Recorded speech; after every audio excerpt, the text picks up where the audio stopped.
In today's episode, we're going to answer some questions about influencer marketing, specifically B2B influencer marketing. Recently, I had the opportunity to attend the B2B Influencer Marketing Summit held by SAP and Onalytica. They invited me to speak on a panel.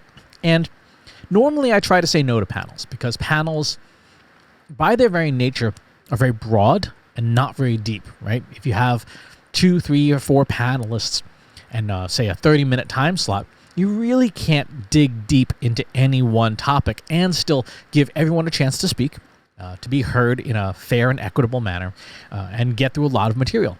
Typically does not happen. So panels are good for sort of a broad, very surface level look at something and not a deep dive. And a lot of the questions that the team had put together for the panelists are really good questions that deserve more time than we had. So I figured I would tackle some of these questions here where there is no time limit. There's no other panelists. I don't have to worry about talking over somebody or trying to get something out too quickly and not saying what might be useful or helpful.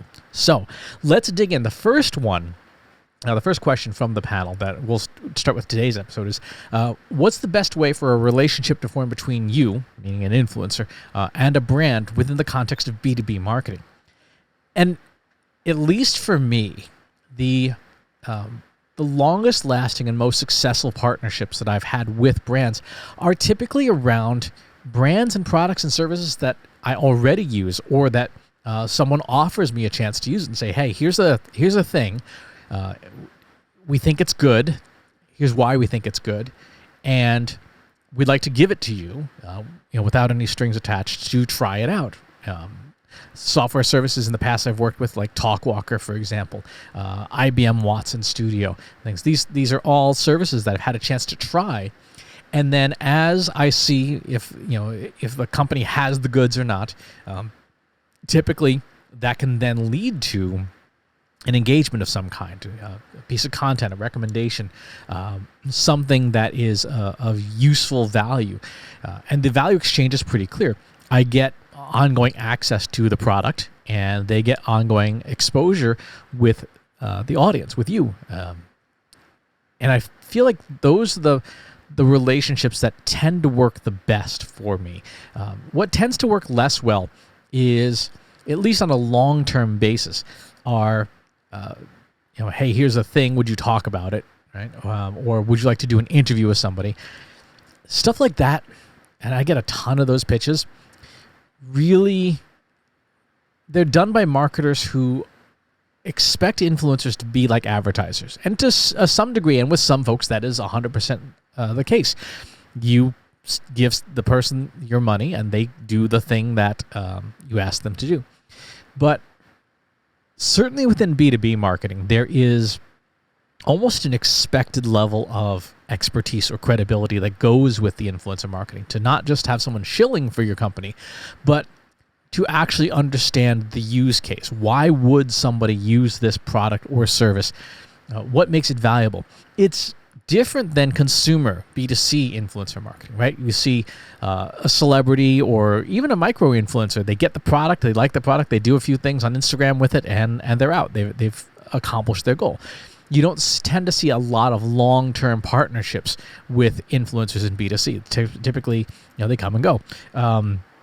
Sponsorships are the same way. Go to a popular YouTuber's account, you see them hawking mailboxes this day and fresh food delivery this day, and you never get a sense of, okay, this is a company that aligns well with the influencer, and that the influencer would be credible to talk about, right?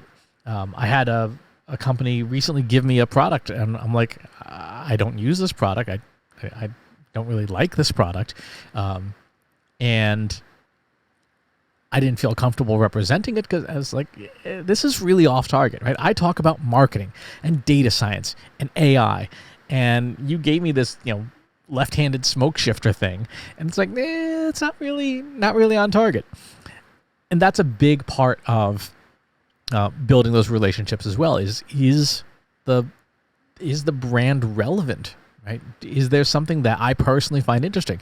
Now, that is not to say there isn't room for consumer goods within a B2B influencer's sphere, right? If you happen to manufacture, say, hand-folded katanas, sure, hit me up, right? Doing stuff with swords is very much part of who I am. But I think that's where a lot of brands go wrong. They do not do their homework. They do not investigate who they're looking at for influencers. They've typically gone into some influencer marketing software, pulled a list of the requisite number of followers or whatever the surface metric they're using, and they don't really dig in and say, okay, is this person the kind of person that we would want representing us? Give you a simple example. I dig pretty deep into people's claims about AI.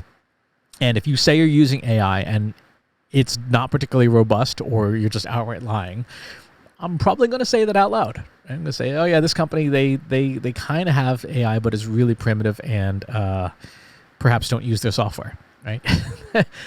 That's not going to make a brand manager super happy to hear that from an influencer that presumably they've paid money or spent time developing a relationship on. So that's consideration as well. It's going to vary. Your experience is going to vary. Every influencer, because they're all human, right? They're all people. Every influencer is going to be different. Some influencers are going to say, yeah, just give me your credit card and we'll do stuff. Others are going to say, who are you? What do you do? And why are you talking to me? Right? And the spectrum is as wide and as varied as there are people.